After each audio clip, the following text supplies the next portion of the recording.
అల్లు అర్జున్ ఒక పెద్ద సెన్సేషనల్ అయింది ఇప్పుడు. అల్లు అర్జున్ నిజంగానే తప్పు చేశాడా? అరెస్ట్ చేసేంత క్రిమినల్ యాక్టివిటీ ఉందా అక్కడ? దీని వెనకాల రాజకీయ కోణం ఉందా అంటే కొంతమంది ప్రభుత్వం చేసిన పనిని సమర్థిస్తుంటే కొంతమంది సమర్థించట్లేదు. రీసెంట్గా ప్రొఫెసర్ నాగేశ్వర్ గారు తీసుకున్న సర్వే తీసుకుంటే ఆ రోజు అరెస్ట్ అయినప్పుడు 49% గవర్నమెంట్ పనిని సపోర్ట్ చేస్తే 42% తప్పు అని అంటే ఒక 8 మిగతా శాతం మంది మాత్రం అవునా అయ్యుండొచ్చు చేసి ఉండకపోవచ్చు అన్నట్టుగా ఉన్నారు. ఇదంతా పక్కన పెడితే గత నెల ఈ సంవత్సరంలో జూలైలో భోలే బాబా అనే వ్యక్తి ఉత్తరప్రదేశ్లో తన పాదధూళి కోసం అక్కడ ఒక మీటింగ్ పెట్టుకొని పోలీసులు పర్మిషన్ ఇచ్చింది 30,000 మంది కంటే 3 లక్షల మంది అనుచరులు ఒకేసారి ఎగబడి పాదధూళి తీసుకోవటం కోసం ఒకళ్ళొకళ్ళు తొక్కిసలాట జరిగితే 105 మంది ఆ రోజు చచ్చిపోయి తర్వాత మొత్తం 122 మంది చనిపోవడం జరిగింది. ఆ విషయంలో ఎక్కడ వాళ్ళని అరెస్ట్ చేయటం కానీ తీసుకెళ్ళి లోపల పెట్టడం కానీ జైలుకి పంపించడం కానీ లేదు. వాస్తవానికి ఏం చెప్పారంటే భోలే బాబా పారిపోయాడు దొరకలేదని చెప్పారు. కానీ అల్లు అర్జున్ విషయంలో జరిగింది అది కాదు. అక్కడ ఎంతమంది వస్తారో తెలియని విషయం. ఇలాగే కాదు, ఇప్పటి వరకు చాలా హీరోలు మ్యాక్సిమం అందరు హీరోలు కూడా ఆర్టీసీ క్రాస్ రోడ్లో సినిమా మొదటి రోజున ఇప్పటి నుంచి కాదు దాదాపు ఒక 20 సంవత్సరాల మట్టి హీరో అలాగే ఆ చిత్ర యూనిట్ అక్కడికి వెళ్ళి కూర్చొని సినిమా చూడటం, దాని ద్వారా కొంత పబ్లిసిటీని హైప్ క్రియేట్ చేయడం జరుగుతుంది. ఇంతకుముందు చాలామంది చేశారు. ఆ రోజు జరిగిన చిన్న తొక్కిసలాటలో ఒక మనిషి చనిపోవడం, వాళ్ళ అబ్బాయి ఇంకా హాస్పిటల్లో ఉండడం జరిగింది.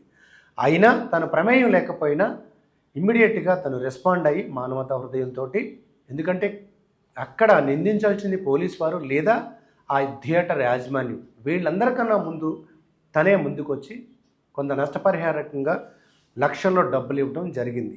అయినా అప్పటికప్పుడే ఒక ఆర్డర్ పట్టుకొని అరెస్ట్ చేయడానికి ఇంటికి వెళ్ళడం.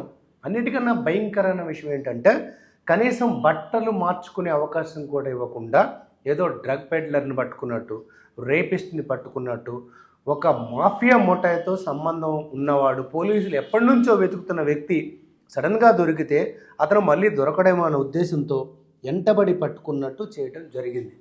వాస్తవానికి కాసేపు హీరో అతని స్థాయి పక్కన పెడితే ఎవరికైనా సరే తను ప్రమేయం లేకుండా జరిగినప్పుడు మినిమం తనకున్న వృత్తిరీత్యా, సంపాదన రీత్యా, ఇమేజ్ రీత్యా తీసుకొని ఒక అవకాశం ఇచ్చి మీరు స్టేషన్కి రామని చెప్పి కొంత సమయం ఇచ్చి తీసుకెళ్లి విచారణ మొదలెడితే విచారణలో సహకరించకుండా అడ్డదిడ్డంగా ప్రవర్తిస్తే అప్పుడు అరెస్ట్ చేయటం అనేది మన సిస్టంలో ఓకే.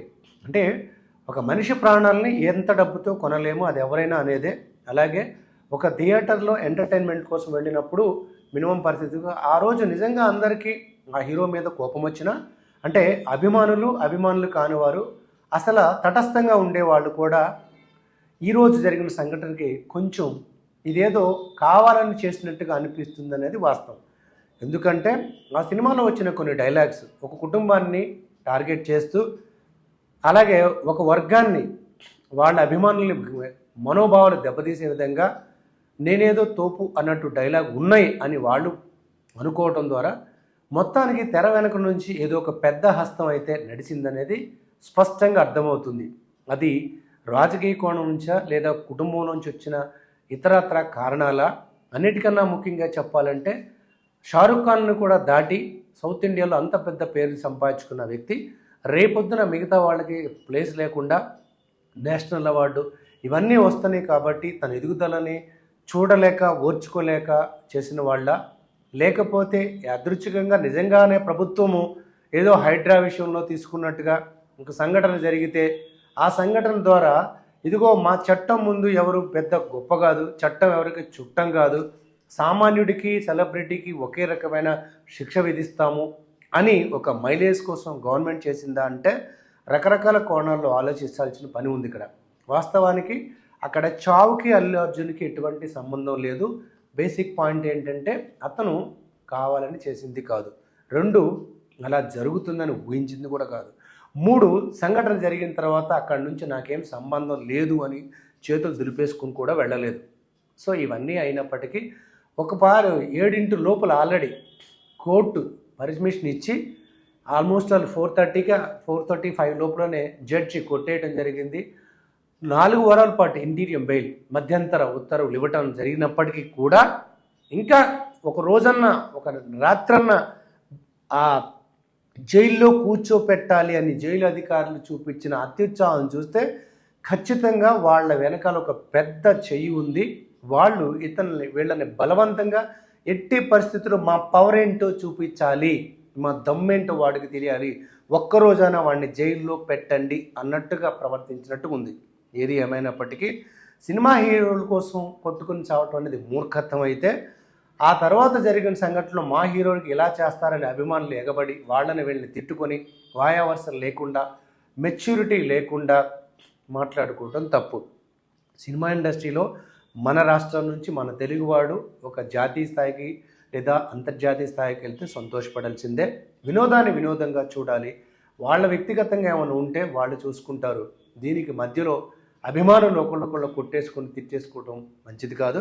ప్రభుత్వం నిజంగా చర్య తీసుకోవాలంటే ఇలాంటి సంఘటన జరిగిన ప్రతిసారి ఇంతే వేగంగా ఇంతే త్వరగా చర్యలు తీసుకుంటే ప్రభుత్వం మీద నమ్మకం కలుగుతుంది. సామాన్యుడికి బ్రతుకు మీద ఒక భరోసా ఉంటుంది. సో ఈ సంఘటన మనకు ఒక మేలుకొలుపుగా చూద్దాం.